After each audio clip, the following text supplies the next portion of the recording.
சத்தமா ஒரு அலையிலே சொல்லுங்க பார்க்கலாம். நம்ம அளவில் வந்திருக்கிறவங்க ஒவ்வொருவரையும் ஆண்டவர் இயேசு கிறிஸ்துவின் நாமத்தினாலே ஆசீர்வதிப்பாராக. ஆமென். ஆண்டவர் நல்லவர். இந்த மாலவர்ல தேவன் நம்மோடு கூட பேசுவாராக. இந்த வருஷத்தின் வாக்கு தத்தத்தை நாம் வாசித்து அப்படி ஆண்டவருக்குள் நம்முடைய வாழ்க்கை சந்தோஷமா இருக்க வேண்டுமானால் நாம் என்ன செய்ய வேண்டும் என்று சொல்லக்கூடிய வேத வார்த்தைகளை இன்றைக்கு நாம் மாலை வேளையில தியானித்து ஆண்டோடைய நாமத்தை மகிமைப்படுத்துவோம். யோவான் எழுதின புஸ்தகம் 16ஆம் அதிகாரம் 20ஆம் வசனத்தை நாம் வாசிக்க கேட்போம். மெய்யாகவே மெய்யாகவே நான் உங்களுக்கு சொல்லுகிறேன், நீங்கள் அழுது புலம்புவீர்கள், உலகமோ சந்தோஷப்படும், நீங்கள் துக்கப்படுவீர்கள், ஆனாலும் உங்களுடைய துக்கம் சந்தோஷமாய் மாறும். அல்லேலூயா.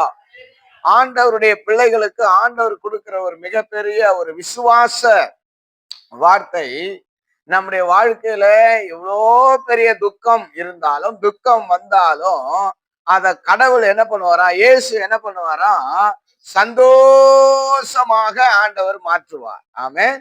எப்படி, எதன் மூலமாக அந்த சந்தோஷம் நமக்கு கிடைக்கும், அது எப்படி மாறும், நம்முடைய வாழ்க்கையில சந்தோஷம் எப்படி வரும், என்ன வேத வார்த்தைய ஆண்டவர் வச்சிருக்கிறார்.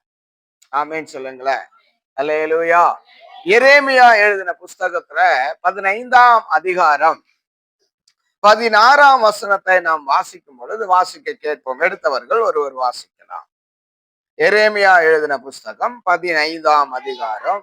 உம்முடைய வார்த்தைகள் கிடைத்த உடனே அவைகளை உட்கொண்டே,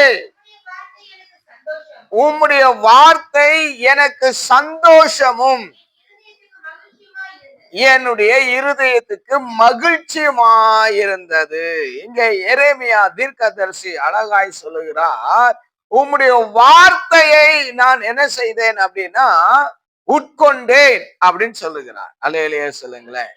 அப்போ நம்முடைய துக்கம் சந்தோஷமாய் மாறணும் அப்படின்னா நாம் என்ன செய்ய வேண்டும் என்றால் ஆண்டவருடைய வார்த்தையை நாம் உட்கொள்ள வேண்டும். அல்லேலூயா. எப்படி உலக பிரகாரமாக நமக்கு தேவையான ஆகாரத்தை நாம் செய்து சாப்பிடுகிறோமோ, அது போல நம்முடைய துக்கம் சந்தோஷமாய் மாறக்கூடிய கடவுளுடைய வார்த்தையை நாம் என்ன செய்ய வேண்டும் என்றால் நம்முடைய வாழ்க்கையில நாம் சாப்பிட வேண்டும். அல்லேலூயா. அல்லேலூயா சொல்லுங்களேன். அப்படி என்றால் சாப்பிடுவது என்றால் என்ன அப்படின்னா, நாம் முதலாவது என்ன செய்ய வேண்டும், வெளிப்படுத்தல் எழுதின புஸ்தகம் 1ஆம் அதிகாரம் 2ஆம் வசனத்திலே, வெளிப்படுத்தின புஸ்தகம் 1ஆம் அதிகாரம் 2ஆம் வசனத்துல தெளிவாக நமக்கு தேவனுடைய வார்த்தை சொல்லப்பட்டிருக்கிறது. வாசிக்க கேட்போம். இவன் தேவனுடைய வசனத்தை குறித்தும் இயேசு கிறிஸ்துவை பற்றிய சாட்சியை குறித்தும் தான் கண்ட யாவற்றையும் சாட்சியாக அறிவிக்கிறார். பாருங்க, இந்த வேத வசனங்கள், வேதங்கள் யாரை அறிவிக்கிறது என்றால் இயேசு கிறிஸ்துவை குறித்து அறிவிக்கிறது. அல்லேலூயா. ஏன் இயேசு கிறிஸ்துவை குறித்து இந்த வேதம் அறிவிக்க வேண்டும் என்றால், இயேசுதான் வழியா இருக்கிறார், இயேசுதான் சத்தியமா இருக்கிறார், இயேசுதான் ஜீவனா இருக்கிறார், இயேசுதான் பரலோகத்துக்கு நம்மை அழைத்து செல்லக்கூடியவராக இருக்கிறார், இயேசுதான் உங்களுக்காக எனக்காக தன்னுடைய உயிரை, தன்னுடைய இரத்தத்தை சிந்தி நமக்காக கொடுத்தவராக இருக்கிறார். அவர் மூலமாக தான் நமக்கு என்ன கிடைக்கும் என்றால் சந்தோஷம் கிடைக்கும். அல்லேலூயா. ஆனபடினாலே அவரை குறித்து எழுதப்பட்ட வேத வாக்கியங்களை நாம் என்ன செய்ய வேண்டும் என்றால், அது வெளிப்படுத்தல் 22ஆம் அதிகாரம் 1-2 வசனத்தை நாம் வாசிக்கும் பொழுது,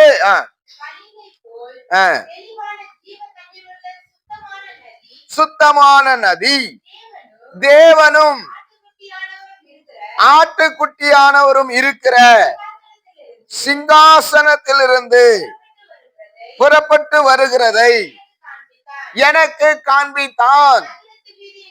நகரத்தின் வீதியின் மத்தியிலும் நதியின் இரு கரையிலும் 12 விதமான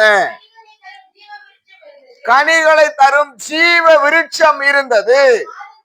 அது மாதந்தோறும் தன்னுடைய கனியை கொடுக்கும். அந்த விருட்சத்தின் இலைகள் ஜனங்கள் ஆரோக்கியம் அடைவதற்கு ஏதுவானவைகள். இனி ஒரு சாபமும் இராது.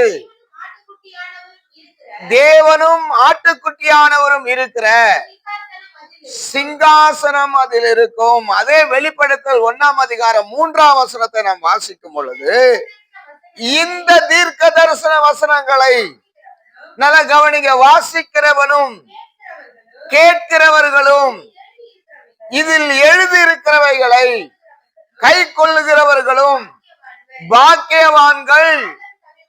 காலம், ஆண்டவராகிய இயேசு கிறிஸ்து வருகிற அந்த காலம் சமீபமாய் இருக்கிறது. என்ன செய்ய வேண்டுமா? இதை நாம் வாசிக்க வேண்டும், கேட்க வேண்டும். இதன்படி வாழ்வதற்கு நாம் முயற்சி எடுக்க வேண்டும். ஏனென்றால் ஆண்டவர் இயேசு சீக்கிரம் வருகிறார். அல்லேலூயா. அப்போ வார்த்தைக்கு நாம் முக்கியத்துவம் கொடுக்கணும். அதுதான் சங்கீதம் 1ஆம் அதிகாரம் நாம் 2ஆம் வசனத்தை வாசிக்கும் பொழுது அங்கே கர்த்தருடைய வார்த்தைக்கு மிக முக்கியத்துவம் கொடுக்க சொல்லி அங்கே சொல்லுகிறார். கர்த்தருடைய வேதத்தில் பிரியமாயிருந்து இரவும் பகலும்